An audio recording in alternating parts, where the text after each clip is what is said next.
Hey, I have a surprise I got yesterday. I have never gotten anything like this before from a client. Anyone know what this is? What? It's a purse. Is that a Michael Kors? Those are my It's a favorite coat. gifts. It's a Coach bag. It's a It's a coach. Coach bag. It's I a bought a Coach few of those purse I already. got from a client. These are about $300. Yeah. What? Wow. That's awesome. I've had a client give me one before, and they're my favorite clients ever. Oh yeah, Hang out. it was an investor that I had been working with, and he wants more. He wants more rehabs from me. I hope I can give him some more. The most expensive thing I was ever given was a video game machine. That's cool. There's a guy that I was referred to go out to. I go to his house and sit there and go in, and I had my son with me at the time. And I was kind of around the neighborhood and said, well, I can schedule to come out tomorrow. I have my son with me right now.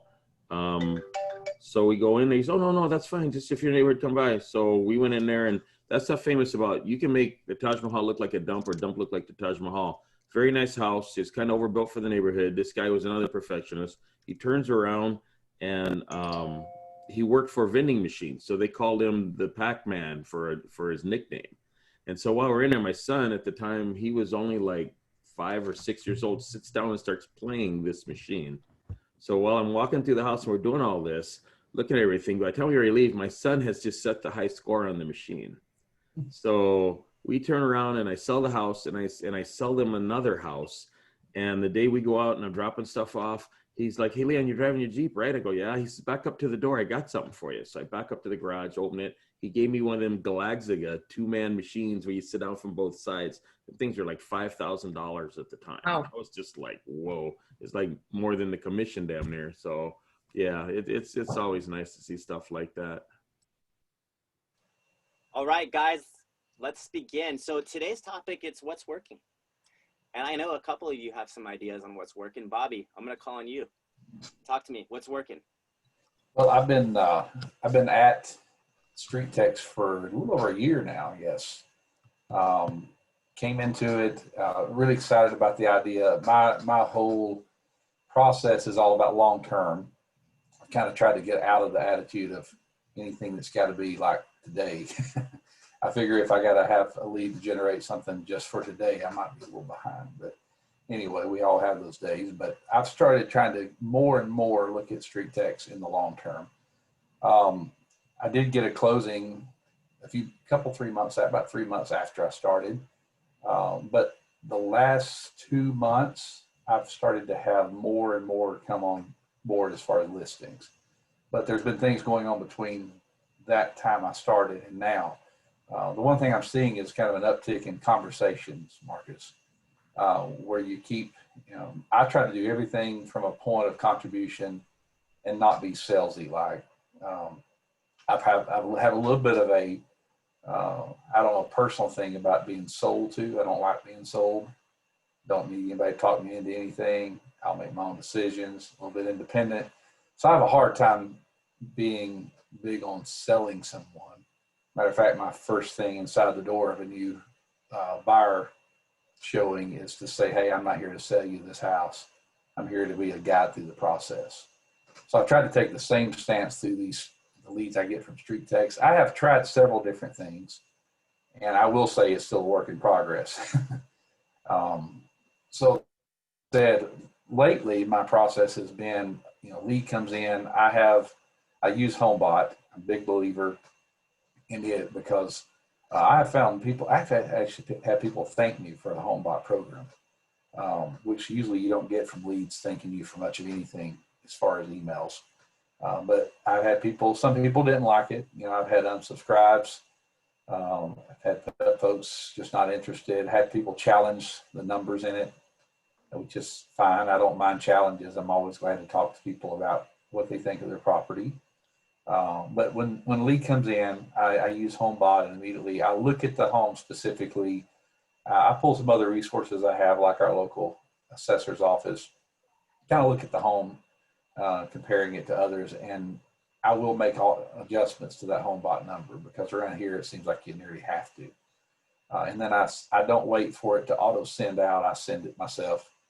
And then from that point on, couple things. I'm actually using direct mail now, which is a little bit more expensive, but I'm kind of big on direct mail anyway. And when I say direct mail, I started a monthly newsletter that I'm using that goes out. I have an email one too, but I'm sending out a physical newsletter that I'm getting responses from that. And I'll immediately when the lead comes in, or near immediately, I also send them, I've tried different things. Maybe you as a group can give me more suggestions. I've tried a nice letter. I've also tried a nice attractive postcard that just says, hey, I can help you sell your home, give me a call. Just anything to touch base. And then from that, I just try to find opportunities to connect. You know, I've connected with some through Facebook, others you can't find on Facebook. Just whatever, and it's not I wish it was more streamlined. I'm trying to get there, but I think everybody's different. So it's hard to get a cookie cutter program that just says, I'm going to respond to every lead like this. So, you know, I will call. Now I have made a habit. I'm not a big fan of cold calling, but I don't think people who say they want to sell their house in the next 6 months are really a cold call. So I will give a call typically to the ones who say they're thinking of selling, and just say, hey, I noticed you're thinking of selling. Want to reach out and see if there's anything I can do to help, you know, maybe drill down a little bit on this home value and be of more help to you. And they're, again, not trying to come to them saying, please list, but more coming to them to say, hey, I'm here to help. That's kind of my slogan. I use it all the time. I'm here to help. It's real simple, but and Marcus, I've started to see, I've probably listed in the last month, I forget the number the other day. I just looked at it. I put it up on the Mastermind group. I think it was 3 or 4 listings in the last month that I've put on from Street Text. So it's, to me, it's next to my expired listing letters. Those 2 things are seeming to be my best 2 lead generation tools right now. And I'm really excited about Street Text in the future because, well, and I won't be lengthy on this any longer, and I don't want to take too much of your time, but what I've been trying to do, and when I came to Street Text, I had really profited from expired listings. Well, we all know what happens when the market gets hot. They get really lean.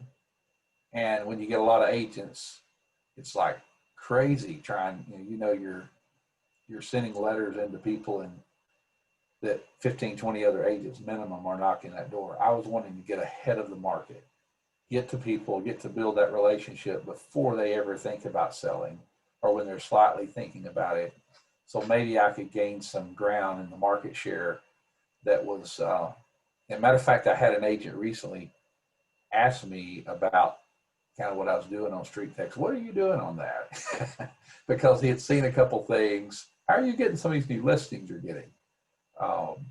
And I think basically it was a lot of it was Street Text. But, so I'm a big fan of the program. I see little messages here and there from folks in the Mastermind group, a little frustrated at first when I think people have that opinion that you sign up, your box fills with leads, and 5 listings come right behind it. And that's just not real estate. You might get lucky or blessed maybe with a few listings like that, but I think most listings come from long-term cultivation. And I don't know how long, some of these I think could be a couple of years out, but then I'm seeing some here in a year starting to really see some turnaround on my investment. That's awesome. So Bobby, just to help so anybody that came on late, you've been with Street Text for about a year? Yeah, 13 months, I think. 13 months. And then you saw your first transaction come out of it in 3 months in? Yeah, I started in September, and it was December to get my first closing. And since then, Marcus, I've been working leads without a lot of, like, not letting myself judge the program based on my current closings, because I haven't had more closings since December. But then all of a sudden around summer of this spring to summer, or after we kind of all got over the jolt of COVID and what that might mean to us, and the market got right back to business.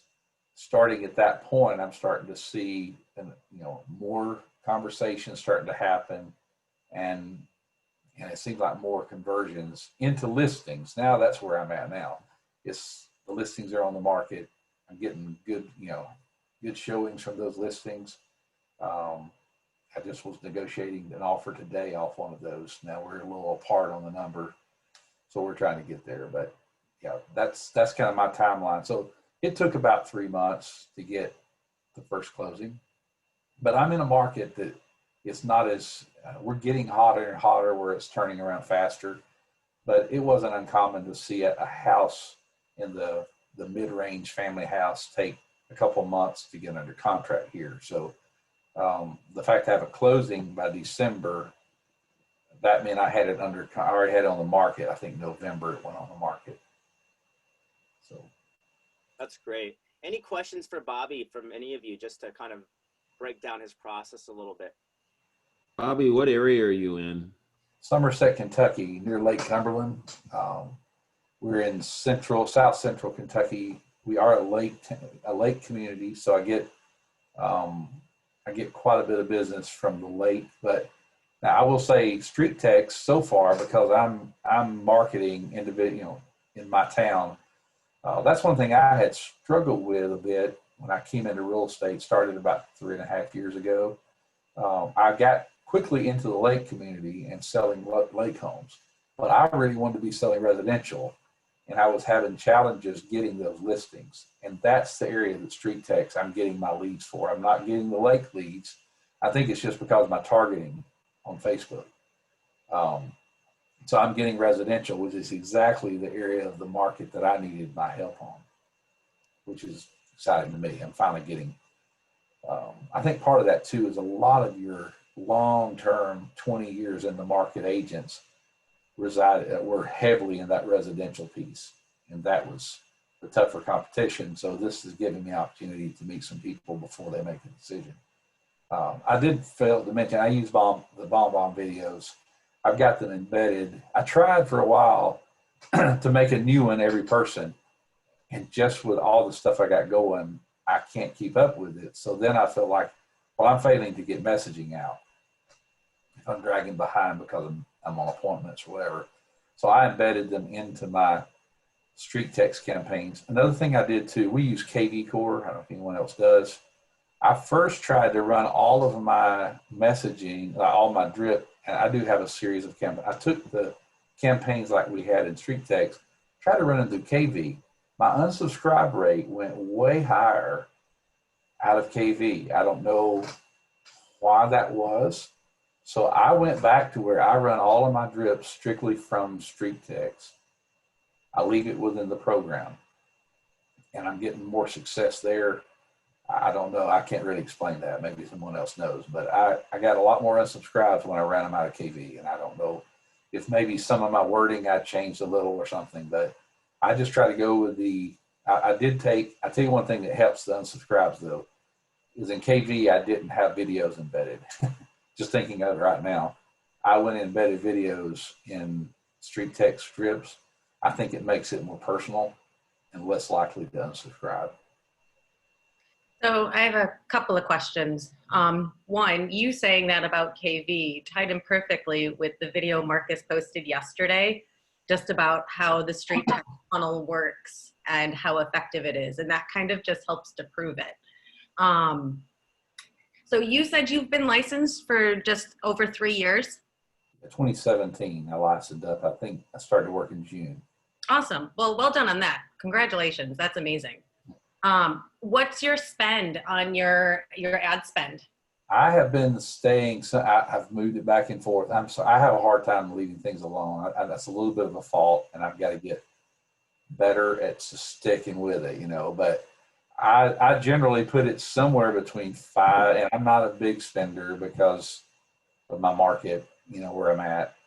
I'd like to spend more. I've got several things going, not just advertising programs. Like my direct mail is getting more and more expensive because I think I'm pushing on that, starting to push higher and higher. Now I'm looking at that like, wow, I want to do more of this, but boy, that's getting expensive, So I'm looking for ways. I need to set up a coaching session with Marcus and get some great ideas here of ways to connect that doesn't cost so much. But I think I spend $5 to $9 daily, anywhere in that range. I know it sounds like a wide range. Typically leaning toward more than 9, just because that's the recommended amount, and part of it just because some other areas that I have, time constraints on. If I see I'm not working the leads effectively, I will slow my spend down to what I can handle just because of my timeline. And I'd love to be able to say I could handle $20 a day leads. It's not about the money spent. It's about, if I'm not going to work them effectively, you do a couple things. You waste money, Mm-hmm. unfortunate, but you also potentially lose reputation when people aren't hearing from you. I hear that all the time about realtors. Hey, nobody will call me back. So I try to not be that realtor, So if I think that I can't work the lead, like I'm about to go down to my parents for the weekend, I'll probably ease off my leads for the weekend slightly, just because I want to be able to work those leads. I know that sounds kind of ticky, but I don't want leads looking up and being like, well, I put that in like a week ago and never got anything, because I think it kind of hurts you in a couple areas and it wastes your money. So around 5 to 9. And I have wrapped that up at times if I just wanted to try a couple ads. I have kicked 2 ads at a time in at $9 a day for, say, a week's time, just to test different ad structures. I have had more success off of anything that has a map to it than I have anything else. I've tried the other ads, nothing against them, that has a nice photo of a house or whatever. I never seem to get the traction that I do about it if I have a satellite map. That seems to get people's attention. I don't know if it's just because they see their town in front of them or what. Yeah. One suggestion for everybody on that map idea is, instead of doing the what's your home, or if someone were to buy your home, would you sell it, that everyone typically does, move the map to the what's your home really worth funnel, upload that map image, and it's basically saying what's your home really worth, enter your address, receive your home value. So it's an extremely easy call to action, and it's a really simple A/B test. And then you split that specific funnel for 3 ads for the first 24 hours. And Marcus, following up on that, question for you, and I don't know if I'm doing it the right way. I started noticing after a few months, like, well, I need to change these ads pretty often because it looks like it's an old post. Like they see a date to the post. What's your thoughts on that? I hate to turn off a good ad that's working. No, absolutely not. So as long as that relevancy stays on it, because you're always going to be comparing your last 7 days of performance versus the lifetime of that ad performance. And if they stay the same and the relevancy socially stays relevant on there, so you're commenting on the comments and you're sharing it, and you're seeing a lot of people still stay on that ad, you can run it indefinitely. It's only when the lifetime and the last 7 days start really going off is when you want to pause the ad and set up a new one. Yeah, that's social proof on your ad. Like the longer it runs and the more comments and kind of discussion in there is like hugely in your favor, right? Especially like if you even get like maybe some reviews in there or like feedback, like positive feedback in there, because people will go through that and they see that it has been running for a while, right? If it's a brand new ad and it doesn't have any of that, people are like, maybe not, so having that in there can be like hugely powerful. Again, it leads to that relevancy Marcus was talking about. So how often do you change the picture on your ads? I've only been in Street Text for 3 weeks, and I kind of thought the map I should change. So we changed it, but now I'm starting to questioning that maybe I should not be changing. That's a great question, because it's really coming and looking at your ad performance, like basically weekly. Like a lot of people like want to go in every day and see what's going on. Take a look at, because we have the lifetime versus the last 7 days. If you see like your cost per lead and your cost per email suddenly like rising quite a bit, then it might be time to actually flip over and launch a new ad. Now that's going to be seasonal, because we're heading into kind of like the holiday season a little bit early right now, and everybody's like ramping up their retail ads. So you are going to see, your cost per leads kind of rise a little bit, as long as it's not like drastic. Like we won't go from like $5 for cost per email to like 10. If you're starting to see that, then that's a pretty good indication that ad has actually hit fatigue and now it's time to launch a new one. But as long as it's like fairly close to your lifetime, just keep it running. There's no point in constantly running a new ad and then a new ad and then a new ad. Just focus in on that follow-up. That's like the most important piece. All right, Do so you I have a change the question. Sorry. One more thing. Do you change the address on the map when you are doing split test, or do you keep the same map circle for the split test? Yeah, so you want the key when you're doing a split test is you're using the exact same copy, exact same imagery. You're dropping that pin in the exact same spot. So use the same address. That way each ad is identical to each other. It's a scientific method. So we know that when we launch it, Okay. it's not because we've changed any of those things. It's only because Facebook has assigned a different audience to each ad and we're testing just the audience. Right? If we Okay. change the imagery, then it's like, well, was it the imagery that made the difference or was it the audience, right? So what Marcus is talking about, using that imagery in a different template, is then run a split test with that, and then you can compare your previous split test with a new split test, which is kind of it's a little bit bigger of a theme, but you definitely got to find a really good performing ad in any of that. But when you're running a single split test, it's just try to keep copy, image, targeting, ad budget all the same, and we're only testing that audience. And in the forms that people have to sign up, putting their name is not a requirement, because I get leads with no names, and then when I check, I've seen that they're not the owners of the property and whatever. Yeah, it's a dynamic lead capture. We don't require it all up front. Typically, we find if we do, they're less likely to leave their info, right? So we want to capture that in a more softer way. Okay. And also what can sometimes lead, if you require that up front, you're going to get like fake names or fake phone numbers, right? We want to try to avoid that as much as we can. And then in the case that you find out it's not the owner, it's still an opportunity. Like that person is interested in if they're the renter, they're probably interested in what the home's value, because maybe now they're like thinking of, hey, I would like to buy a home, my own. I would maybe like to own something like this, right? And we've had even like testimonials where somebody's like found out that's the case, and then they also contact the owner, and the owner's like, well, you must have read my mind because I was actually thinking of selling. So you never know what's going to happen in those situations.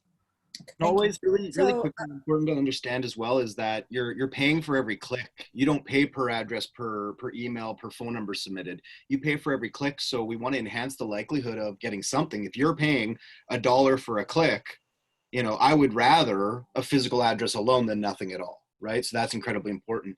Now, before I go on, there's a bunch of stuff I wanted to unpack, but I know, Nicole, you had been waiting very patiently. So if there's something you'd like to add, please do. I just had a question going back to the lead price for the emails. So if I have one where the lifetime was $868, but in the last 7 days it's jumped up to $1035, is that something that you think has fatigued, or do you think it might just be because of everything else going on right now? For me, I'll quickly answer that one. It really depends on how long that ad's been running. If you've been running the ad for, let's say, 14 days, right, the lifetime has 2 weeks of performance in it. Now a major variance is a bigger warning sign to me. If you've been running the ad for, let's say, 3 months and now there's a variance, I'd probably give it a little bit more rope. I'd give it a little bit more to see if it comes back down to earth. However, I'm certainly monitoring that one a lot closer. Okay, so this one actually was one because Stephen had recommended turning on one that was producing before and then stopped. So I split test one ad with 3 of them, and that had good results. So I've kept the split test going, and then I turned on this one, which was producing again. So originally it started on the 15th of September. So, and I've voiced my frustrations, everybody knows, over I wasn't getting anything coming through for the longest time.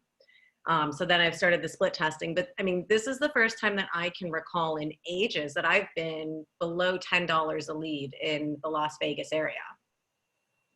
Well, I think what Steve mentioned to you there is great information in that, and this kind of ties me back a little bit to what Bobby was saying with this, sometimes it's 5, sometimes it's 9, changing the budget and stuff like that. Anytime you make a major adjustment to an ad, you can affect its performance. Pausing an ad for more than 3 days, adjusting its budget by more than 25%, all these things can affect an ad. However, if you consider your ad had been performing well, getting good engagement, lots of likes and shares and social proof, so to speak, but that ad started finding the wrong audience and fell off over time, pause that ad, let it go for a little bit, then come back and use that reuse ad feature. You're launching a brand new ad in the eyes of Facebook, one that's going to begin testing again, start pretty much brand new, but you're not starting at the bottom. You're starting with, 17 likes and 22 comments, whatever it is. So in Facebook's eyes, even though, again, it's a brand new ad, searching for a new relevancy stream, whatever you want to call it, in the eyes of the individuals who see it, there's already proof there that it's worthy of a click. So if you've had an old ad that was performing well and now it's been off for a week or 2 or a month or 3, absolutely use that reuse ad feature and actually physically relaunch it fresh. And yeah, there's a good opportunity to kind of get back to that initial relevancy that you'd seen. Actually, one last question leading off of that. Because I had originally joined Street Text like a year and a half, 2 years ago. And I only did it for a few months. So I've got a load of ads that were done before the change was made. And I keep getting random, your ad's disapproved, even though I've not attempted it. Is there a way I can just permanently delete those?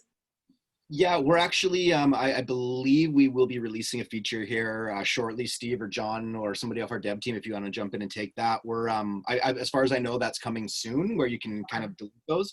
Be very, very, very careful. Any ad that was created before August of 2019, if you go and continuously try to unpause those, they're not built under the special housing ad category, so they're against current Facebook standards of practice. So should you keep trying to launch an ad I've never tried to. Okay. I just keep getting notifications on my thing saying my ad was disapproved, and it's nothing that I've even attempted to turn on.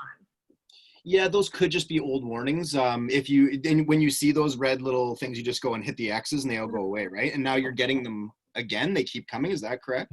Coming from Facebook. So Nicole, you can just go and delete them from your ad account if you like. For now, you can just go through the old ones and remove them. They're not going to hurt your ad account just because Facebook knows they were before. But what's happening is as they're going through your ad account, they're noticing that these ads aren't in compliance. So they're just bringing them up the warnings, like these aren't approved anymore.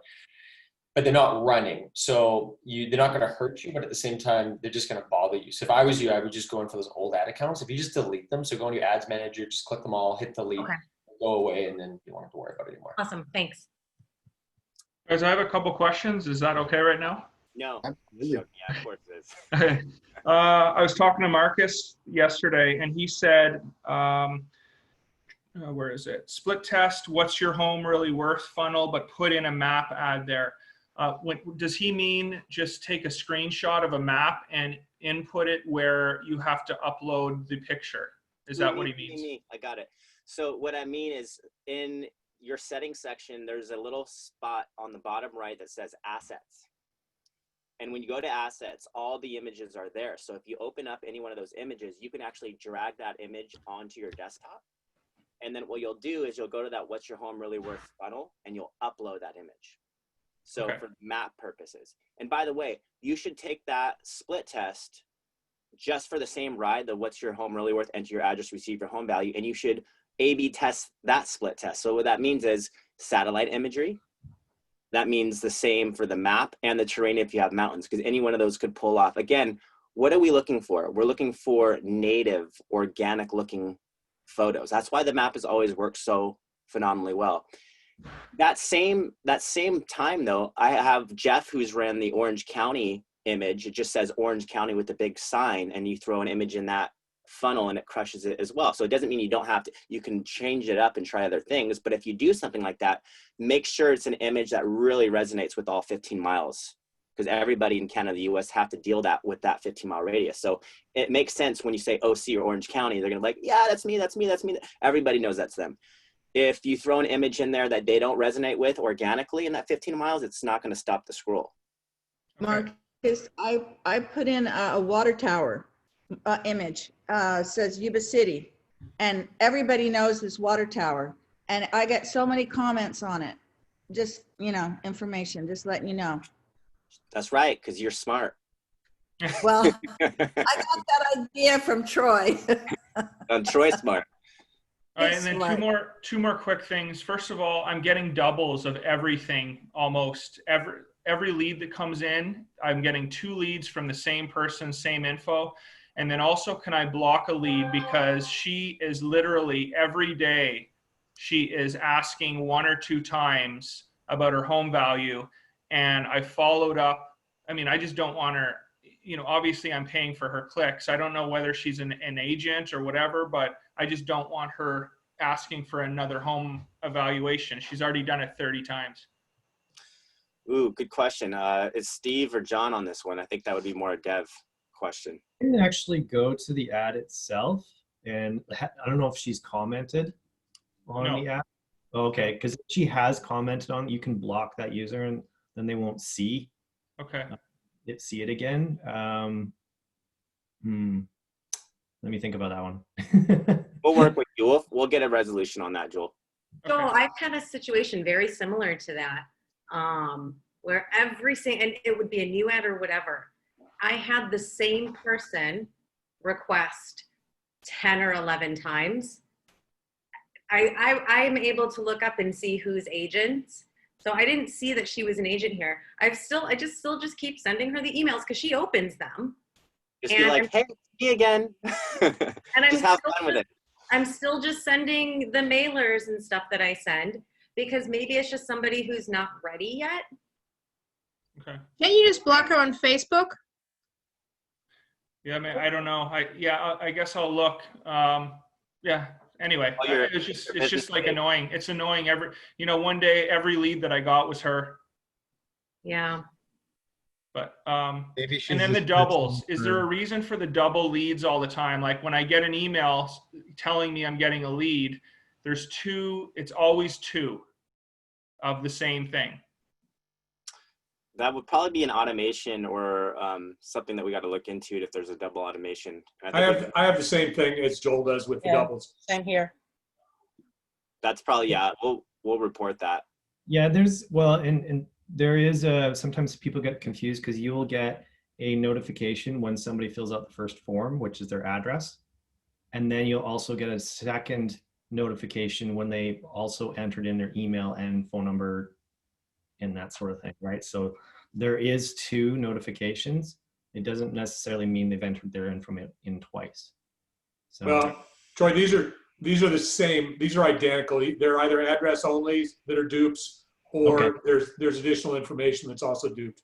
Okay, so we'll look into that and see if maybe there's a bug in the automations, and make sure that you're only getting 1 for the one.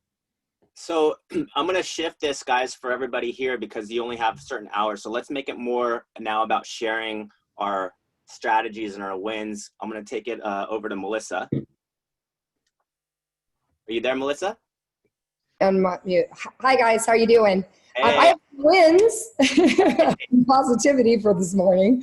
I've been with Street Text for a little over a year off and on. I'm a newer agent, so I've only had my license 2 years, and I have 3 listings right now as a result of Street Text. It's taken me a while because I didn't have my systems in place, and I think that's really where I was lacking when I first joined the program. You really have to have a system. And if you don't have a system, it's just not going to work because these leads are going to slide through. I've went through my old leads and I cannot tell you how many people ended up listing their house with other agents that I lost out on. So I'm now going back through and working from the bottom of my list because maybe it's been a year ago and maybe these people are now ready to sell. So, and the bomb videos are fire. Those are helping me with my personality. Hands down, best thing I ever invested in was the bomb videos and the live current market analysis like Wendy showed. I kind of, I do my own style with it, but it's been excellent. And I have 3 listings right now. One was from a lady that commented on my Facebook ad. And she said, are the prices, how long will the prices be soaring for? And I said, well, you know what? Click on my ad and I'll let you know. And reached out to her, did a video. She sent me pictures back and forth. I just got the listing for that one. Another guy was from a referral from a Street Text appointment that I went to. This is the second house I've sold for him, based from Street Text. And then I have another one that they listed with me, and they are also buying. So it's starting to really work out for me. It's definitely the systems that you have to do. I think that that's where it's at, like following up. Melissa, to dive a little deeper on your systems, Yes. do you use a CRM? Do you move your leads from? I do use a CRM, and I mean, I really have a generic, it's through Exact, and I do throw a lot of people into my CRM. I have a generic newsletter that kind of goes out every month. And I did actually last month, I threw a bonbon video in there to kind of spice it up because the content's pretty good on that CRM. But what I'm doing is after the live valuation, a lot of people don't open the videos, and I'll notice that. So what I do is I take a personal card right after I do that video, and I write, hey, I just emailed you your current market value to this email address on this date. If you don't have it, check your spam or your inbox. It should be there. Have a great day. And then that way they're getting that card in addition to the video. So if they didn't see it, guess what? Now they got a card in the mail from me. And if I think it's a hot lead, like if they put 6 months, 1 to 3 months, I throw a Starbucks gift card in there for $5 and say, hey, have a coffee on me. I've gotten great response from that. So, Stop right there. Stop right there. That's a genius strategy. Everybody just pick up on that, because you better have just pulled out what she just said. Totally agree. Thank you, Jennifer. You just hammered it. So if you want your videos opened, you follow up with a mail piece of letter and you tell them where it's at, because that's how you're going to get the open. That's what I do, and it's been working. And I've got a gift card on top of that is the gift, the go giver, and you. That's huge. Those two things right there, for anybody that says immediately 1 to 3 months, 3 to 6 months, that will change your workflow. I promise. Melissa, wow, that's powerful. Melissa, I really like those two things that you just mentioned about the card and the gift card. Can you maybe share that postcard? I would like to add that into my So what I do is I don't do a postcard, so I probably spend more money than I should. I actually buy a bunch of just like greeting cards from Amazon. I have cute little dog ones. I have, scenic ones, different ones, thank you ones, and then I just handwrite in there. As soon as I've had this system down where as soon as I do my video, I have my stack of cards right here, and I immediately address that envelope out, put a note in my CRM Street Text, and then I just write the quick little note. Hey, I sent you your current market value that you requested on Facebook. I sent it to this email on this date. If you didn't get it, please look in your spam or inbox. It should be there. Have a great day. And like I said, if I think it's a hot lead, because I can't afford to send everyone a $5 Starbucks card, but if I feel like it's a hot one or they've had some interaction with me, I throw that gift card in there and say, hey, by the way, have a free coffee on me. And I've gotten, the last 2 listings I've gotten, it was all as a result of that gift card. I'll tell you what, they loved it. That's amazing. That's amazing. Yeah, they really loved it. Melissa, do you keep them? Do you have them on a drip system in your CRM? I don't, to be honest with you, I don't like to drip the heck out of people. In fact, once I've made a conversation with someone, I take it because I hate getting drips all the time from other people. I try to think, what do I like and hate? And so once I've created that conversation with the person and I've sent out the email on them, I remove them from the drip. And then I just start kind of hammer them on the follow-up. I can see with Street Text who's been opening my stuff. And on BombBomb, if I see someone's going back in there and opening my video, I'm like, hey, I'm going to start from the bottom of my list and hammer those people that are looking and are engaged with my content. So to be honest with you, I don't use a whole lot of the drip stuff. I let Street Text stuff run on its own because I actually like their CRM and it shows me who's opening things and who's active. So kind of keep those two things separate. If I feel like I've really built a rapport, obviously I throw them into my regular CRM. So that's kind of what I've been doing and it's been working. And then I also bought I had some coffee cups made. So it says it's all about you, not about me. And so for the people, like say they're not answering there, maybe they have, then I'll drop by and put maybe some candy and a little American flag in my cup, drop it by the door when I have time. But that's kind of been my added little thing that I've been doing. But I try to just scale it because with the videos, I can sit here at my house and literally do let me do 2 hours of BombBomb videos every day and then send those cards out. So maybe I'm sending, 6, 7 cards out and it's been working and nothing's worked. You guys, that right there, I think is the new strategy. Every single one of you who's trying to use BombBomb right now and then send a mailer after, that strategy should be implemented with every single one of you. That sounds like brilliance. I don't know, no one thought about that before, but Melissa, thank you.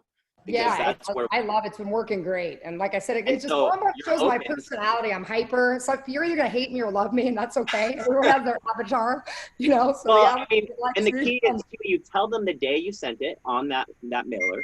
Yes. And where to check in their filters, so they can actually put in your email, go find it in the filters, and then see what you actually put in there. Yep. And then you're probably having the tracking component on there, so you know when it's being open and when it's being played, and then that's your key to follow up on that as well. Yep, it is. And I even used that system with a lady that I had from an open house I met, and she didn't really want to list. And so I did the video, and then I sent her the card, and I saw her watch it. She sent me the email. That was a listing I just closed a few weeks ago. And she said, yeah, I want you to list my house. So, I mean, it's the video with the card has been really effective for me. And it's a pretty easy system, but you have to be consistent with it. That's the key. So you said you set aside 2 hours every day. So everybody who submits a request, they all get a personal. So do they get the automated on the first email? And then yes, yep, they get the automated. I have my automated ones, you know, embedded in the street text ones. Yep. But then I will go ahead and do that live current market analysis like Wendy showed. I have my own version of it, but I just go through, I walk them through the Zillow, I tell them the internet's best. As you can see, they don't know what the value of the home is. And then I go through and actually go into the MLS and I do an actual current market analysis, but I do a quick one. I just kind of narrow it down to 1/2 mile radius, 3 homes that have sold, and then I kind of show them in the neighborhood. And then if they want more of a more detailed one, or they start interacting with me, then I'll give them a more, detailed one. But I'm just trying to shoot for that conversation and to get an appointment if I can. Where are you located? I'm in Temecula, California. My office is in Murrieta. I love Temecula. Temecula, beautiful place. So what's the average home sale out there? Probably about 500. Mm-hmm. Yeah. So what do you think your current ROI is with street text at this point? I'm not sure. I should probably keep better track of that so that I could see. I have a few, like the one lady that I just got, she's in it because I do have a lot of people that I get in Menifee. The retired people tend to like me. So those are a little bit lower price point, but you can get more of them because if you get in with the older people, they're loyal and they refer you. So, I want to say probably about 400 because I've had some of those lower ones in there. So probably 400,000 on the actual 3 transactions from this? Yes. So, and you've been with us for how long now? So I've been with you a little over a year, but like I said, I just wasn't, I hear a lot of people, say, it's not working. I'll go on the thing. But the thing is until you develop those systems, it's not going to work. You have to have a system. And as soon as I started doing that, I just started really developing these systems maybe like 3 months ago. And then I had a tragedy in my family, which unfortunately that kind of set me back. But I'm back at it again. So it definitely works. So you have to be consistent. You guys hear the theme here. So with Melissa, with Bobby, they've been with us for more than a year now. Now it's starting to kick off, right? Yes. Long-term, it's relationships. You're not going to get them overnight. I mean, every now and then you might get one that's ready to go, but that's probably not that's not the way the system works, I don't think. And I'm more of a long-term person anyway. I don't like to sell people stuff, if that makes sense. So, hey, thanks for sharing. Donna's here, and Donna's never really here. And I just want to pick your mind, Donna, just for a second, if you're willing to share. When was the first deal that you got when you started Street Text, ages ago?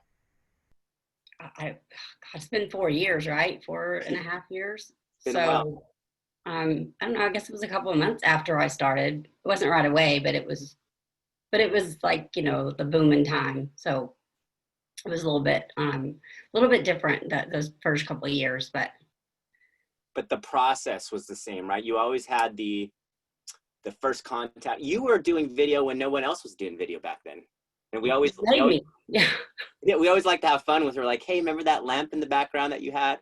Mm-hmm. I still use this in video. You still use it in the video, exactly. Yeah.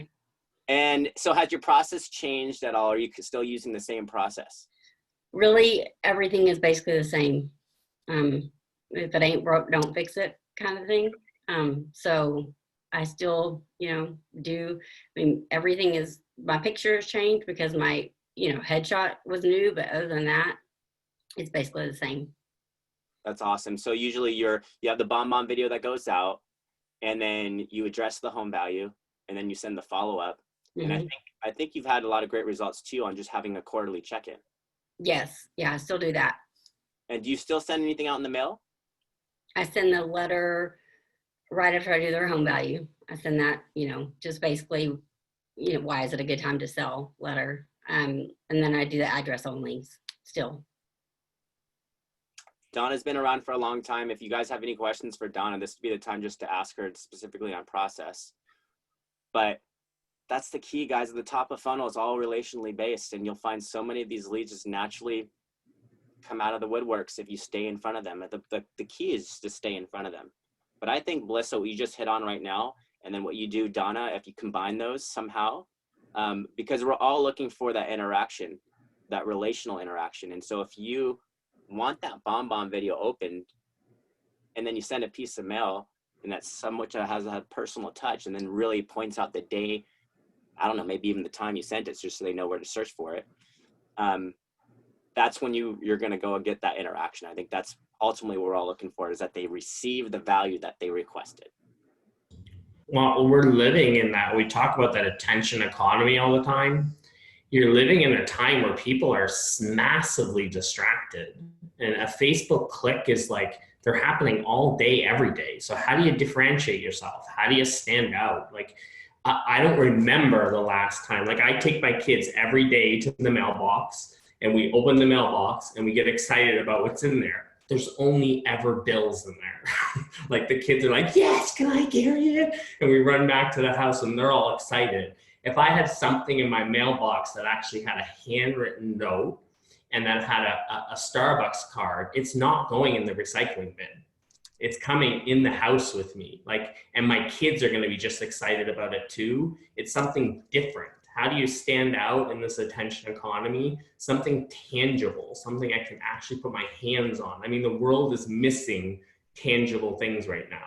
So if you want to stand out, I mean, I think that's gold, sending something in the mail along with it. And it probably doesn't take Melissa very long to do. Sitting right beside her computer, she's got it processed out. It takes her longer to do the BombBomb video, just writing it out, throwing it in, putting it in the mail, and the return on it. I mean, 3 listings this month. I mean, to me, that's worth the extra step. And I think I do a video that I send within about 10 minutes after I email the home value, and just says checking in, but it's from BombBomb, so it doesn't go to spam. Because I find that a lot of times my home values go to spam. So my video just says, hey, checking in, did you receive your home value? And a ton of people respond, no, I didn't get it, I didn't get, you know. And so I just go back to my email, screenshot the email that I sent them, and reply from that BombBomb video, and it goes to their inbox, and they're all like, oh my gosh, it went to my spam, you know. So You guys just hear that? There's another great strategy right there. 10 minutes after you send that home value video, send another one to make sure they received it. And now what's in the, is it just a video in there? Do you have any text context in it? I think, and below the little video, it just says checking in, did you receive your home value? Ooh, okay.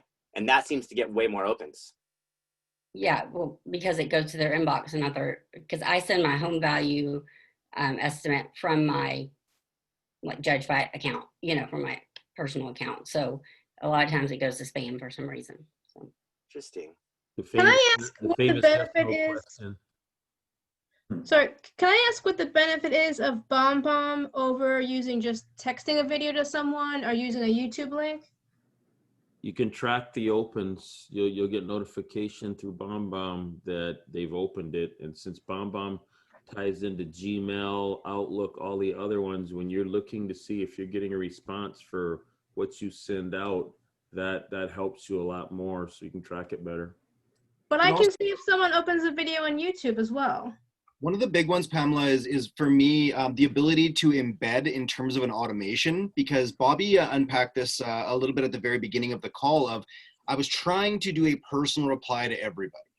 Let's say you get 10 replies in a day, 10 videos, even if they only take you 2 minutes, that's a decent amount of time, I feel, and unnecessarily so, whereas you can have one video that's appropriate for all people to view, and when they reply, now you filtered from 10 down to maybe 3 in a day who are actually physically replying, and now spending time to send them a personal video, I think is wise.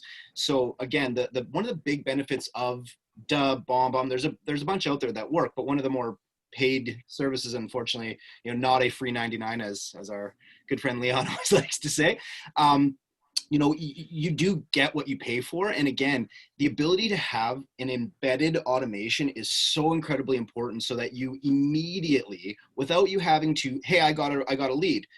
Now I'm going to go and action on it. Now I'm going to send them this video. Now I'm going to do all these things. Those are manual tasks, and not everybody can get that response sent within 2 to 3 minutes, which is going to be important. So as soon as the lead comes through that leaves their email address, you have an autoresponder, including a video of yourself, introducing yourself, explaining to them what your process is going to be, and for me, asking questions. Once they respond and answer those questions that you were looking for, now a personal video is appropriate. But again, you know, I think you need to have that automated. And by putting a YouTube link in an automation, oftentimes you're going to find that your email hits spam. Secondary, people don't click on a YouTube link very often, so you're going to have to do a lot of work by taking a screenshot capture, putting that in, and hyperlinking the video link within that image. There's a lot more work. And I personally, I mean, again, I'm a big believer of use what's free first. Try it. Absolutely. There's nothing wrong with testing it and trying it, but follow your open rate. Make sure your open rate is above 40% on your first email. Otherwise, it's not effective, right? Make sure that you're getting good responses, and maybe adding $25 a month into your marketing budget, or $30, whatever it is. You may just find that it is worth it. But of course, you can always test and try the free stuff first. You're going to find having those video in your automations is key. Yeah, one of the things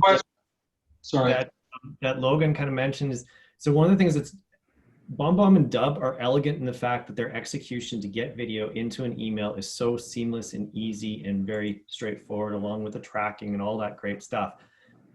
I'm like a very technical guy, and I've built like in the course, like how you can use YouTube and all that stuff. It's not elegant. It's like cumbersome. It takes a lot of work. You have to throw it in. But here's the thing with sending them to YouTube. You send them to YouTube, as Ira always says, we have the attention span of a goldfish. You've got like that next list of videos. Like I can guarantee you they're going to start watching your video, and then they're going to see the next cat video or whatever is like the next recommended thing, and they're gone. Like, or they're going to hit an ad.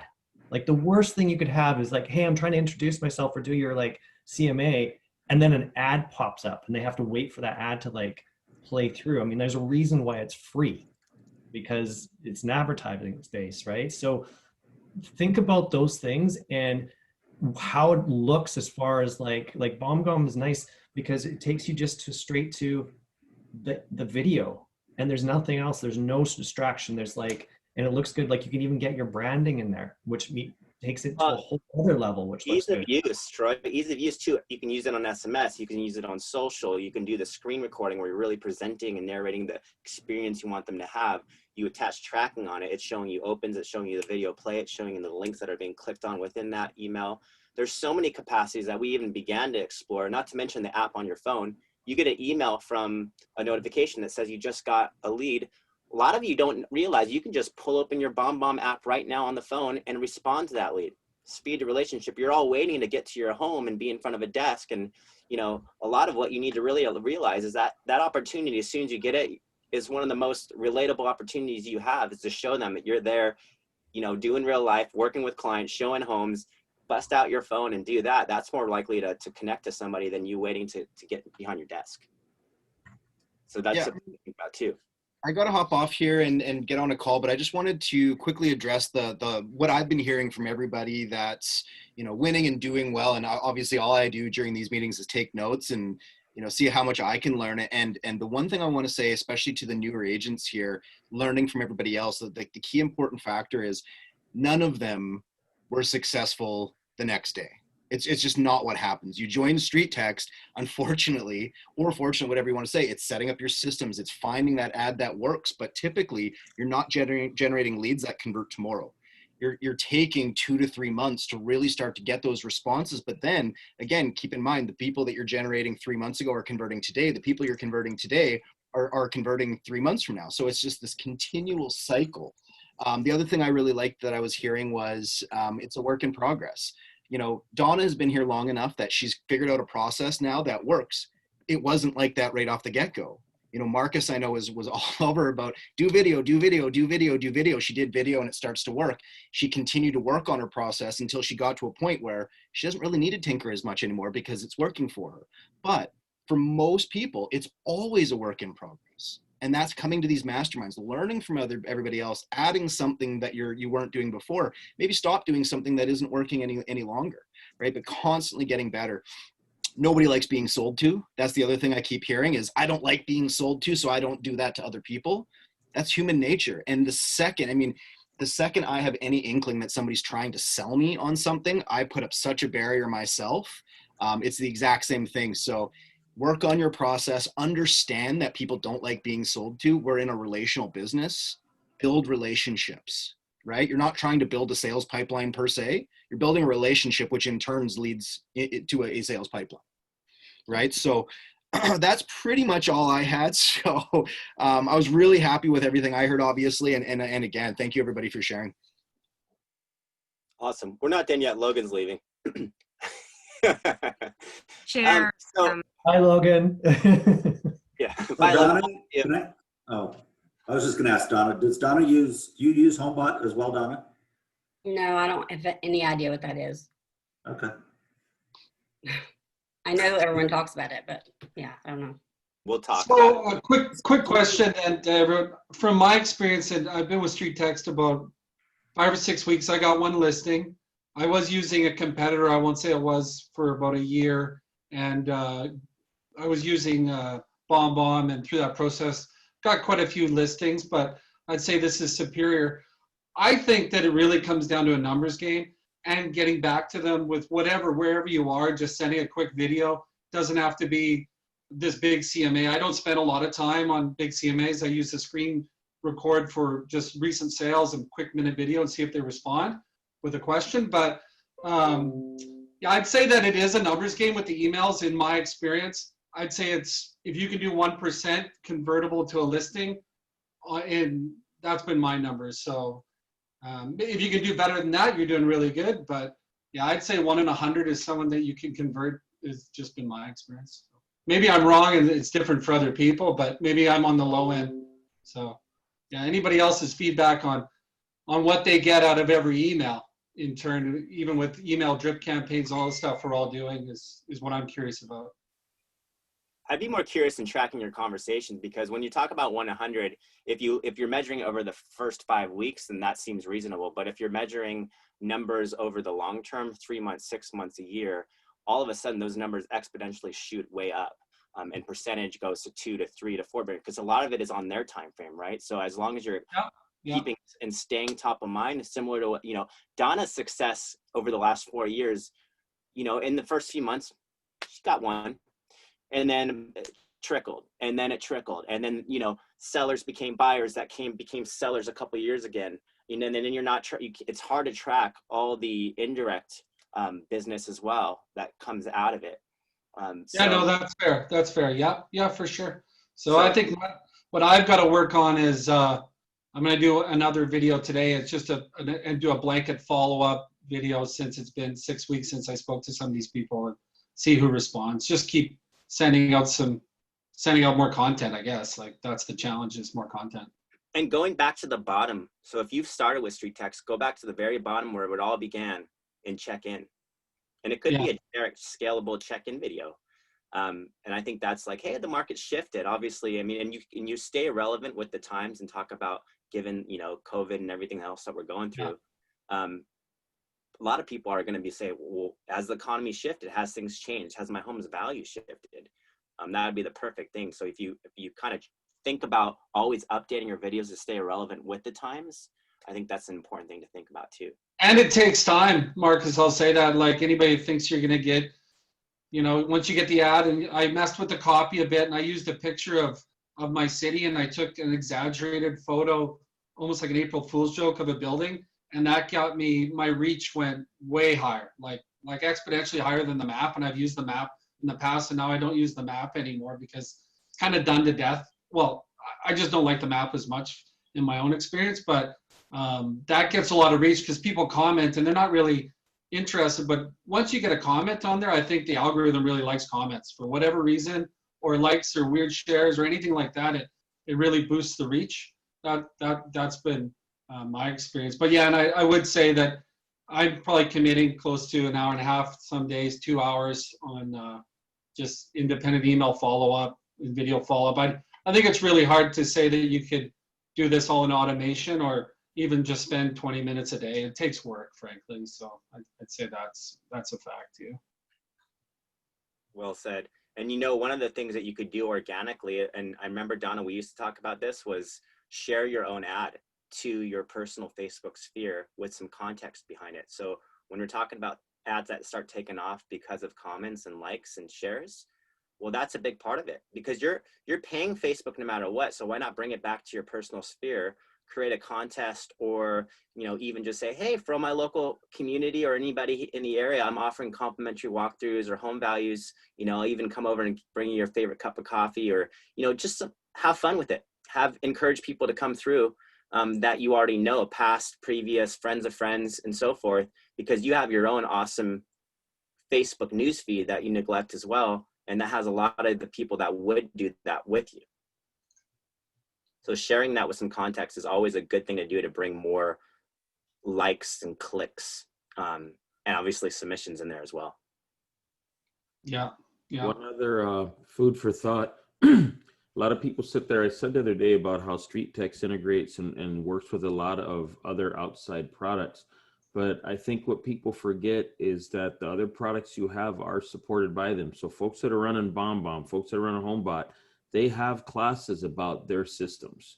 And their people are very good about talking with you about what you're trying to integrate into. So even if, I don't care if you're up in the middle of the night, you could probably YouTube it, but take a minute to go see what they offer, so that you can learn how to be more effective in using it with the Street Text system and what you're doing.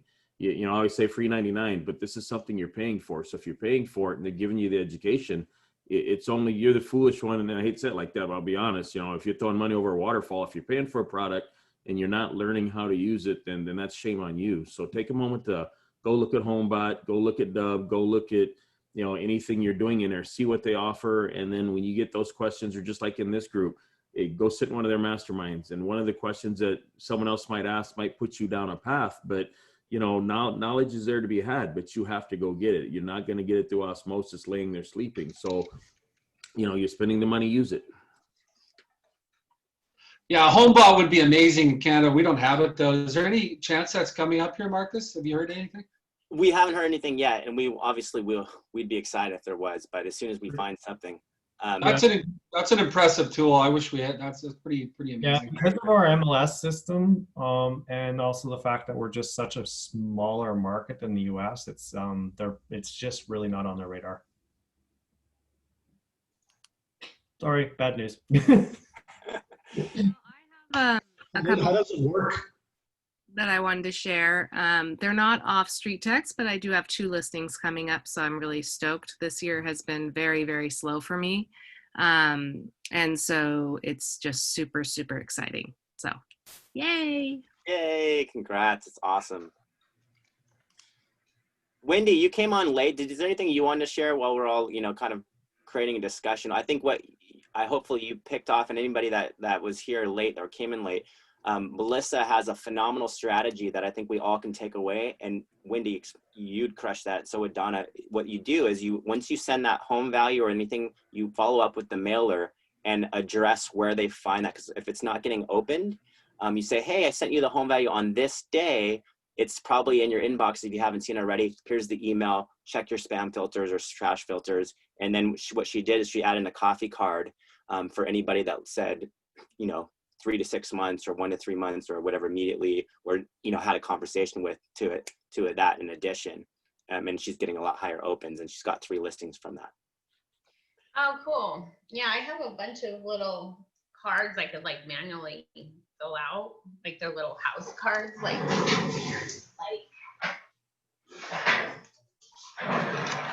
this or these. So I could do something like that and put it on the back and then put a coffee card in it. I like this one. I'm made of sugar and spice and real estate advice. I know, I'm kind of dorky. But anyway, that would be a good idea. And one more step to trying to get them to open their email, because that is our biggest challenge. I have a question for you, Wendy. Yes. Congrats on your new background. What made you change up to your background you're running now? This is my new house. Okay, see, I asked this. I was in a thing the other day. I don't know, like one of the things they said, and we have to remember this. And I always say you only have one good chance to make a first good impression. And like Wendy has so much energy, she'll just blow everything behind her away. You don't see nothing behind Wendy but Wendy. And I noticed in the last couple weeks, you know, you've changed up your whole format. When people are looking at you and you're coming to list a house, $1 million house, whatever, 100,000, whatever, when they look at you, they're looking at everything about you. So if you're going to be sending a video, make sure the background you have is something that is, I hate to say aesthetically pleasing, but make sure it's something, not a negative thing. Make it a positive thing. You don't want to have clutter everywhere. You don't want to sit there and whatever. If you're doing that video like that now, when people are looking at you, this is a business. So it should be a business approach or a business thing you put across. Outside videos are great because that's a natural thing. The neighborhood is great. But when you sit down, the environment you have and you're pushing yourself, you are pushing yourself as a business person. So like I said, I just, you know, Wendy's. I'm glad you brought that up because I actually need help with that. Because I had this she shed that I made all my videos in, and the she shed had to go with my other house. It was in the negotiations and I lost. So I had to bring everything in to my office. So this is the, okay, super clean look. And then this is all my staging stuff. So I didn't know if I should keep it here or move the computer here and have all my staging stuff and signs. And I know you said not a lot of clutter, and there's a shit ton of clutter over there, but it's all organized clutter and it's staging stuff and it has my, you know, sign and stuff. So like the video would be like that with me in it. As long as it's not a distraction, because the thing is, you know, like they say, you're trying to get a message across. And if I spend more time looking at everything but you or listening to you, I've lost the message. That's one of the things we say, communication and how we get it across effectively. Depending on how much work you want to put into it, you can go to Home Depot or Lowe's, buy a piece of plywood or something, and get some laminate flooring. Make a nice wall and just screw in a couple of shelves, so that way when you're doing a video, you can just slide that over.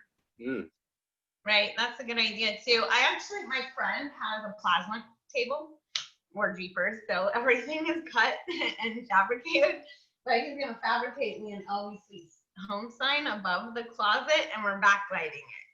So that's what I thought would be cool for the videos, but I didn't want it to be all about Always Sweet homes, because it is about staging, and that's what I do, and I help people make their home beautiful. So I don't know, but it kind of seems boring, right? Like this. Doesn't it seem boring? And then my window was so bright, I had to tint it. So it's nice to see that it hasn't really affected too much of the lighting. So. Oh, when I look at you, I see coffee. That catches my eye right away because I'm all about that. Me no mocha. Yeah, but you've got your activity board. I mean, I'm paying attention to you, and that's all I'm saying to other people is make sure you do not have a distraction that takes away. And I mean, like right now, people have kids at home that they're turning around with the homeschooling or whatever. But if you know the cat going by might be, oh, she's got a cat. But if you have kids doing backflips in the background, or the people that go by kind of waving at you, stuff like that, just make sure the environment you set up is the one you present. And like, as far as Wendy goes, Wendy is Wendy. So, I mean, there's never a doubt. If I met you on the street, you're Wendy. So you don't have to go do a full feature-length thriller video or whatever. But when you're coming across, like I said, you're you. So it does really matter when you send your videos and stuff like that out. Just, you know, the professional and how you want to come across to them. If it's really you, it's you. But if they look like, oh my God, they're climbing over stuff to get to this, it's like you're already distracting from the message and a lot gets lost. Right. Hello. Hello. Hi. I want to say thank you. You guys answered all my questions. I have to go, but yeah, thank you so much. I do appreciate it. It's very enriching. And Hey, just thank you, Tammy. Thank you. Love to hear from new people. Group. Hey, Donna, how much do you spend a day on your ads? As of today, about 90 a day. But I'm testing like quite a few right now. Yikes. That's a lot of leads coming in. US dollars? No, pesos. Yeah, yes, US dollars. A day. What's your lead frequency? All day. Okay, how many listings per month at $90 a day? How do you do all those And it's CMAs? not always $90 a day. Right now, I have 4 that are, 3 that are just normal, 3 or 4, and then a couple of split tests. So, like tomorrow, I'll be spending probably, I usually run about 4 to 5 ads at a time. And what's your average email cost then? Sorry. Right now I'm struggling with some of them. They're ranging from 5 to 10 or 11. That's high. So I'm and some days it's nuts, and there are $2 an email, but so Marcus is going to work with me on fixing my ads. So that's right. Are you only doing sellers, or do you also do buyer leads, Donna? Just sellers. Okay. Buyer leads are difficult to convert on, like, to get, aren't they? Hey, I've never really ran a campaign, but depending on the market, I guess they can be a little more challenging. Marcus? I wouldn't say so. I actually think buyers are pretty easy to get. I think the key is you have to create a conversation, because let's just say you're using get your free exclusive weekly list of homes for sale in Dallas with a pull under $299, right? But just make it up. Well, that's easy to give away. The key is, how do you have a conversation about what they really want? And I think that's where BombBomb would be essential into helping them identify, and then along as asking questions. Hey, talk to me about the perfect neighborhoods. Talk to me about the ideal amenities, things that you're looking for. Like, what would be the perfect home for you? Because I don't want to give you this overwhelming list of properties that you have to filter through to figure out which ones you love most. I want to customize this to your experience and what you truly desire. And I think that's the key, is you have to create that personal element inside of these, on the other side of the capture. That's what really resonates with people and makes them want and desire that. And similarly, as you know, with the home value, like, I think Melissa's personality and Wendy's and people gravitate that. I've always seen, for people that are really struggling on the follow-up, it has a lot to do with the body language and tonality that you present with. So that's the big challenge for a lot of people. If you're not excited about the process, those people see it too, and they're less likely to reply. And for people that are excited and smiley and eyes lit up, and they're really wanting to discover and have a conversation with somebody, I think people are really attracted to that, especially in this day and age where we're bombarded with negativity. So that's always the challenge I have for people, is like, do something, do some push-ups, do something to get yourself ready, because that first impression you provide, sometimes it's the last impression you get. I have a question. I'm sorry, Mark, I didn't mean to interrupt you. Yeah, no, I have a question. I need to be interrupted, Betsy. I sometimes talk too much. No, thank you. I don't know if Wendy's still on the call, but and I know I've been listening in, and I've been kind of a little bit distracted because I'm trying to multitask. So I've got good leads, and so I was initially so excited. I was like, I'm just going to do a drop off, a CMA drop off, really wow them. Okay, that got out of hand and just unmanageable. So then I use RPR, which is a realtor property resource, but the process to do that is pretty, I guess, picking your comps and creating the workbook and all that. It's a pretty good sized document. I thought about doing that, but then if I send it from my email or from my CRM, I noticed the same thing, that they that they are opt out, or they go into their spam. So my question is, because I just subscribed to HomeBot yesterday, which I thought was a really great deal, and I'm using that, but the response, if I just do a quick HomeBot valuation with a BombBomb video, I know Wendy does this, and she says she gets them done really quick. What is the effectiveness of that? Because it's not super detailed. It has a lot of fun stuff on there, but it's not super detailed to what their actual market value is. Do you see people just kind of give up at that point, or what I'm asking is like, how effective has it been for you versus giving them something more in depth? Is if you give away the farm, they're not going to have any questions. Totally. So if you just give them, a little bit, then they're going to have questions, and then you're going to be able to chat with them, and then they're going to fall in love with you, and then they're going to want you over to check out their house to see, what their true value would be. So that's the whole tactic there. Yes, it doesn't work for everybody. Some people will automatically say, oh, my home's worth way more than that, blah, blah, blah. Hey, but that's the start of a conversation. Yeah. Tell me why you think your house is worth $200,000 more than what I said. Yeah. Okay. Right there, so it's all about getting them a little bit and then having them ask you questions and then getting them to invite you over. So. Okay. And even with those, you're still following up with your mailer, just quick, hey, I sent that to you. It should be in your email. No, I haven't did that at all. So I think new. I might start. Oh, okay. That's But somebody new. else recommended that. Someone recommended that today, and that is something we can all do today. So what we want to do is, it doesn't matter if you're using HomeBot or Cloud CMA or you're doing a screen recording CMA, whatever that strategy is that you're trying to do, you want them to open it. So the key is that letter, if done right, you can address the day and time you sent it and where they should go find it. And so when you do follow up, especially like take Donna's example, hey, just making sure you got it. Hey, I sent you a piece of mail as well. With so you're kind of just, you have to, that personal follow up is a big part of that, to track it, to make sure it's got open and watch, and then you can kind of go from there. Gotcha. Okay. Marcus, can you do me a favor? Because I can't seem to figure it out. Can you send Lori Nader my first video? Yeah.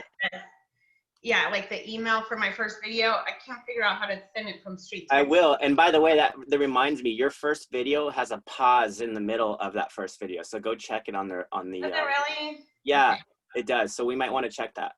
Maybe we update it with some Raiders gear. I'll have my Raider flag in the background. Exactly. Marcus, can you send that out to everybody or post a link for it? For Wendy's initial one? Yep. Yeah, absolutely. I'll put it in the insider group. Well, actually, if you could do all of Wendy's videos and post it, that'd be even better. All her video marketing, yes, absolutely. And I encourage everybody to share their video on the insider group, because we all need to get constructive feedback and work off of each other. Yeah. And I think I have seen not enough videos in there for you guys really wanting to perfect this. So you always are asking for, Donna's or Wendy's. How about everybody share? And then we can kind of just break it down and say, hey, this is what I would do. This is what I would do different. This is how I would come across with it. Right. So this is the group to share it in, guys. And you have thousands of people in there who will give you constructive feedback. There's no better community that will give you positive reinforcement and help you kind of twist it up a little, or pull it apart a little bit too, constructively. Can I ask Wendy a question real quickly? Wendy, I know you use Follow Up Boss as a CRM, right? Yes, correct. How long do you keep them on that drip? Forever? Oh, yeah. Okay. Until they unsubscribe, which I haven't had anybody unsubscribe. I have about, I think, 400 people in there, and every month it tells you how many people are actively looking at their stuff, and I have about 125 looking. How often do you send out to them through Follow Up Boss? No, HomeBot sends it by itself. No, I know, but how many drips, how many touches do you have? How often do you have a touch with somebody that you filtered from Street Text to Follow Up Boss? Oh, like just not with HomeBot, right? With anything? Is that what you're saying? Yeah. So all of my Street Texts are in Follow Up Boss, and yeah. So the people, even the address onlys, are in Follow Up Boss. So that way, because when we send a postcard out telling them not to forget to fill out their information, once they go back in and fill out their information, it's tagged in Follow Up Boss that we sent out that postcard, so I could see that they came back. So those are some touches, but yeah, we're having a lot of conversations with people, just working on, getting them to where they need to be in order to sell. And then obviously the ones we have converted, I don't have a number for you though, but I can tell you we're having lots of conversation. So about once a month with a touch out of Follow Up Boss or more? No, I don't follow up with them through Follow Up Boss. Street Text has a funnel, right, and I strictly use that. The only one I send out a Follow Up Boss is the video CMA, and that will be done before day 4. So Street Text sends the initial, hi, I'm Wendy, and I'd love to be Facebook friends with you, blah, blah, blah. And then I get the video CMA done. I send that through Follow Up Boss. And then Street Text takes over, and all of their emails, drips, texts, everything goes out. If they respond to any of those emails, then yeah, we reply through Follow Up Boss. But yeah, I don't actually go and touch each of them in Follow Up Boss. I tried to do that, like I had an idea and I wanted to send it to everybody, but I've already crashed Gmail, like I don't even know how many times by doing that. So I want to stay out of Google jail, because you're not supposed to send more than 200, and I think we have like 3,200 now that are tagged Street Text. So I have to figure out a way to like break them down somehow and get stuff out to them through there. But right now I can't really send to all of them at once, because yeah, you'll get in trouble. Great. And then if you Wendy has a couple, I think you maybe took out one email if I saw last, like your day 6 email, but she's got the initial email, introduction, obviously the screen recording CMA that she will send through BombBomb or Follow Up Boss, kind of the combo of the day 3 email with video. She had a day 6 email with video, what if your home sells or something like that, I think I remember. And then she had a day 12, are we Facebook friends? Oh no, a day 9, here's HomeBot. So she introduces HomeBot.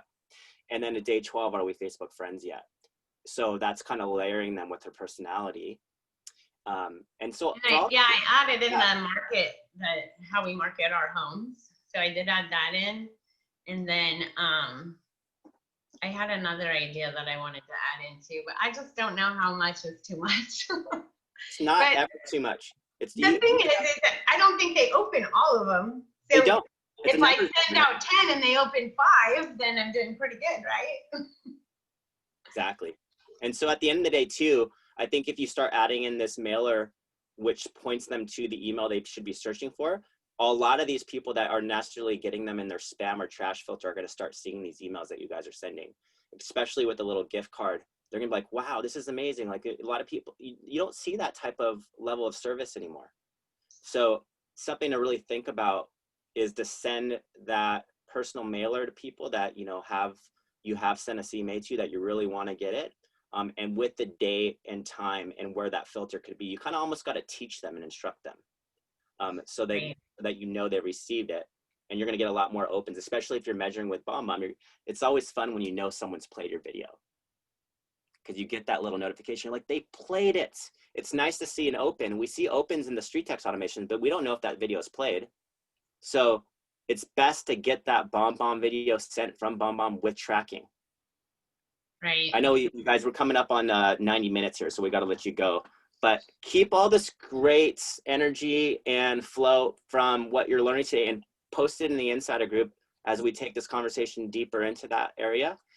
Post all your videos and start with that Melissa mailer strategy. I think that's brilliant. Yeah, I like that. Awesome. Thanks for coming, guys. We'll see you soon. Thanks for coming, Donna. We'll talk soon. See ya. Thank you.